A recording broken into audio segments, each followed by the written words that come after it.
Well, hello and welcome again to Pop Kicks. And today, it's back to school day. We're gonna go ahead and talk about proxies. So here we go. So, what are proxies and how to use it? First thing that we're gonna cover is what does proxy mean? So the definition of proxy is basically it's the authority to represent someone else. Every time I someone says proxy, it reminds me of the time when I was living in the Philippines. Whenever they want someone to be ninong or ninang, like a godfather or a godmother for their children, but that person cannot make it. They always just say, "Oh, just use someone else to use," and they'll call it a proxy. So from that, I immediately think of that time to basically the proxy to act as the original person that was supposed to be there. Um, so let's say I was to be a godfather for 5 kids that day. I can then just use 5 proxies to go to all of those events for me, if that makes sense. Okay, so next thing is how does this apply to voting? So now you're asking why is this important to me, Mr. Pubkicks? Well, to put it in layman's term, it's to make it seem like the traffic is coming from another place or IP address going into the website. This will help if you are planning on purchasing more than one item for the website, or running more than one task. This will basically tell the website that you're coming from someone else, or you're someone else or somewhere else. So okay, so now here's an example. Let's say I want to bot this is Supreme. So I want to bot Supreme. What will happen here, this is me, Mr. Pubkicks. My bots will then use the proxies, which are right there. They look suspicious, but actually they're just my proxy. So it looks like now I'm running 7 people in there, and those 7 people will then connect to Supreme. So that I hope that makes sense as far as how you use proxies.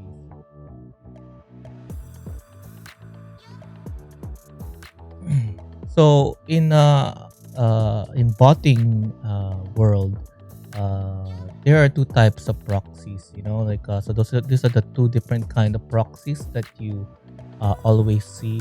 Uh, it will be one is called Datacenter proxies or DC, and the other one is residential or what they call Resi. So let's go ahead and cover data center or DC proxies. They are usually available per quantity and usually per length. You can buy it daily, weekly, or monthly DC proxies. Let's cover the pros of DC proxies. So what are they? What are the pros of DC proxies? Well, first of all, they are fast. Uh, it's a lot faster, and your bandwidth is unlimited. This is how people can usually run non-stop 24/7 restock. Usually use DC proxies. Bandwidth is basically the upload and download uh, when you go to websites. So it's basically whenever it requests the bandwidth, requests data. So let's say a picture is 3 megabytes, then you use 3 megabytes already from download. And of course, all the pros, they have cons. And since DC proxies usually come in on the same subnet, which is the 3 digit upfront on the IP address, usually it's up to 3 digits actually. Uh, the website you're trying to bot, they can implement proxy protection and ban the whole subnet, which will cause most of the people using that subnet to be automatically banned, or have their proxy throttled by the website. And also the location is limited where it's coming from. So that's the cons of DC proxies. Usually it's either there's DC proxies that's coming from Los Angeles or Chicago or Virginia. So those are the only options that you have as far as where your proxies are coming from. So moving along, we're gonna go ahead and talk about residential or resi proxies. Now, with residential proxies, you can buy them by the bandwidth. There are some that expires on a certain time, like maybe 1 month or 2 months, and some of them they don't have a expiration date. Uh, so, like I said, if you don't know, the bandwidth is the transfer to and from the host to the user. So your upload and download is considered bandwidth. So let's go ahead and move along for the pros of Resi here. They are basically the cons of the DC proxies. They don't easily get banned, and since residential proxies, meaning the traffic makes it look like it's coming from the residential IP address rather than an address that is made up by a server. So usually they are harder to be banned. And along with that, you can generate IP address that may look like it's coming from a different location, maybe a different country, a different city. It all depends on the provider that you choose. And for the cons, of course, it is significantly slower than the DC proxies. DC proxies usually run around, depending if you have a server, so it goes from about 10 to maybe 200 millisecond, while the Resi may run around from 400 to 1000 millisecond. It all depends on the speed and where you're from. So if you were to run for Supreme, and most of the stock sells out around 4 second mark. If you're running residential proxies, for me to just connect to the server will sometimes takes 1 full second, which is 1000 millisecond. Takes 1 full second to contact the server, and another second to get back to me. So that's gonna take a long time, and you probably will not be able to get anything with that. So on some occasion where speed matters, what I would highly suggest is running DC proxies that are not banned.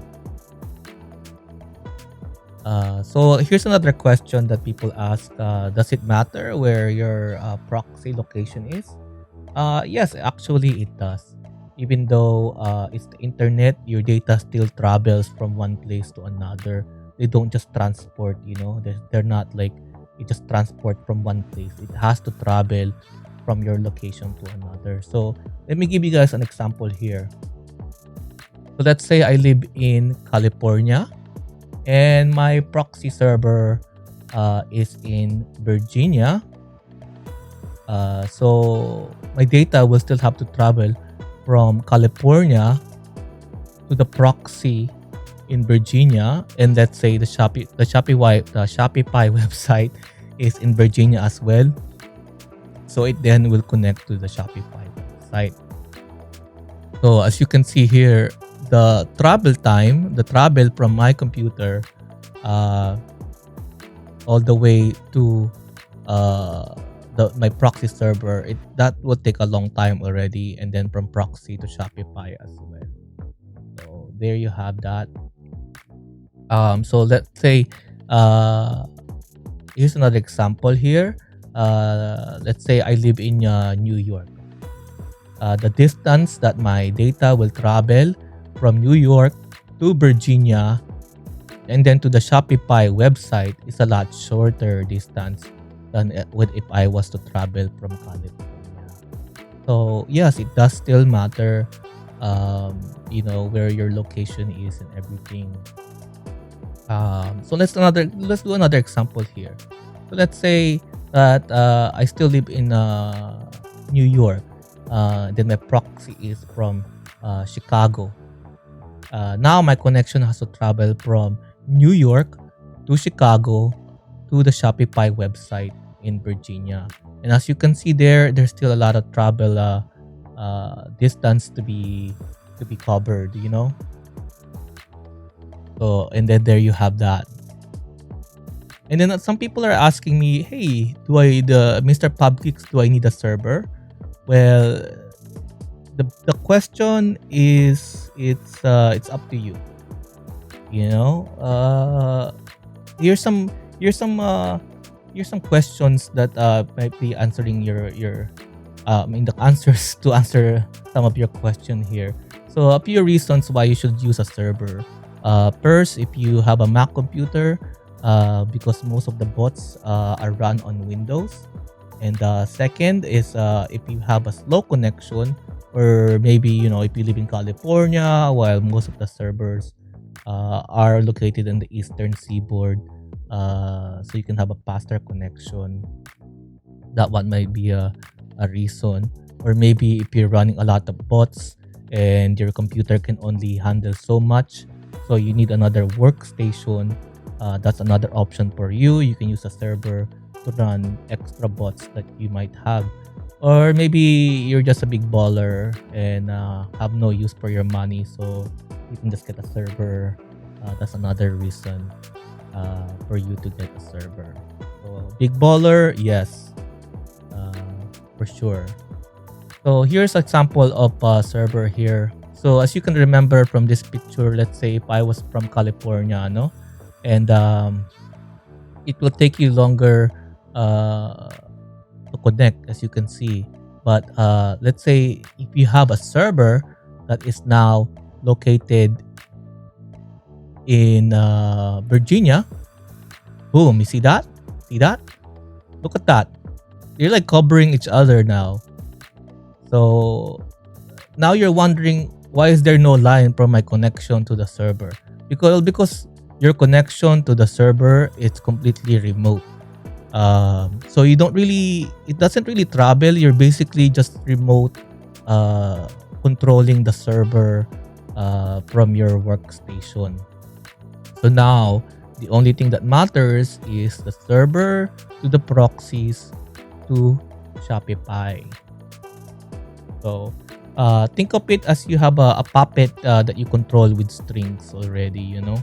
Also, the server internet speeds, they're usually around 2 gigabyte per second upload and download, or maybe faster. So there's that that you can look forward to, no?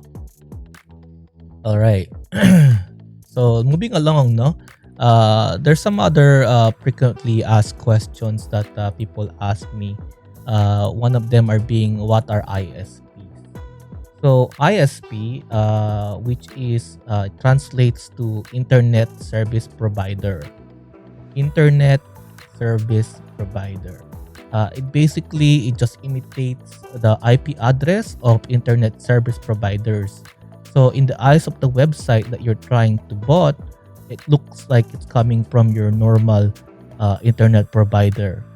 That's why they say AT&T or Comcast, or, you know, like that kind of thing. So etc. Like that's what ISP means. Is it means that it's in an internet service provider. It mimics the same addresses as if it were an internet service provider.